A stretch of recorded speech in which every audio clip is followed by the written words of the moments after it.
അപ്പോൾ കുഞ്ഞുട്ടിയുടെ last day ആയതുകൊണ്ട് കുഞ്ഞുട്ടി ഇതേണ്ട അമ്പിളി ടീച്ചർക്ക് ഒരു ഗിഫ്റ്റ് കൊടുക്കുകയാണ്, ഒരു ദക്ഷിണ കൊടുക്കുകയാണ്. കാലിലൊക്കെ തൊട്ട് തൊഴുന്നുണ്ട്. അമ്പിളി ടീച്ചറൊക്കെ ഉമ്മ കൊടുക്കുന്നുണ്ട്. അമ്പിളി ടീച്ചർ അവൾക്ക് ഫുഡൊക്കെ ഉണ്ടാക്കി കൊടുക്കുക. പിന്നെ എന്നോട് വന്നിട്ട് പറയുക ജയ ടീച്ചറിനും കൊടുക്കണമെന്ന്. അപ്പോൾ ജയ ടീച്ചർ വരുന്നുണ്ട്. ജയ ടീച്ചറിനും അവൾ കാലിലൊക്കെ തൊട്ട് തൊഴുന്നുണ്ട്, ഉമ്മ കൊടുക്കുന്നുണ്ട്. അവൾക്ക് ഒട്ടും മനസ്സില്ല അവിടെ നിന്ന് പോവാൻ. അത്രത്തോളം അവർ രണ്ടുപേരെയും ഭയങ്കര ഇഷ്ടമാണ്. ഇപ്പോൾ വന്നിട്ട് പറയുകയാണ് അമ്മ കുറച്ച് നേരം കളിച്ചിട്ടൊക്കെ പോകാമെന്ന് പറഞ്ഞിട്ട് അവിടെ ഇങ്ങനെ നിൽക്കുന്നുണ്ട്. ഫ്രണ്ട്സിൻ്റെ കൂടെ ഇങ്ങനെ കളിക്കുവാണ്. ഇത് അൻവിത്തുമോനാണ്. ടീച്ചർ എന്താ എഴുതുന്നു. അൻവിത്തിനെ വിളിക്കാൻ എൻ്റെ അമ്മമ്മ വന്നിട്ടുണ്ട്.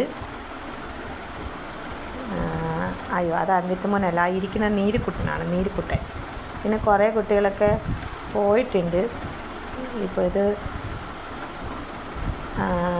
അത് ഈ ബ്ലൂ ഡ്രസ്സ് ഇട്ടിരിക്കുന്ന ജാനിക്കുട്ടിയാണ്, അത് അവളുടെ കസിൻ തന്നെയാണ്. പിന്നെ ഇങ്ങനെ രണ്ടുപേരും കളിച്ചുകൊണ്ടിരിക്കുകയാണ്. അവൾക്ക് അംഗനവാടി ശരിക്കും മിസ്സ് ചെയ്യുമെന്ന് കണ്ടാൽ തന്നെ അറിയാമല്ലോ. അത്രത്തോളം അവൾ അഡിക്റ്റഡ് ആയിരുന്നു ആ അംഗനവാടിയിൽ പോണ കാര്യത്തിലൊക്കെ. രാവിലെ 9:30 ആകുമ്പോൾ തുടങ്ങും അമ്മ അംഗനവാടി പോവാന്ന്. പിന്നെ ടീച്ചർ ഇതുവഴി വീടിൻ്റെ ഫ്രണ്ടിൽ കൂടെ പാസ് ചെയ്ത് കഴിയുമ്പോൾ പിന്നെയും ബഹളം തുടങ്ങും പോവാന്ന് പറഞ്ഞിട്ട്.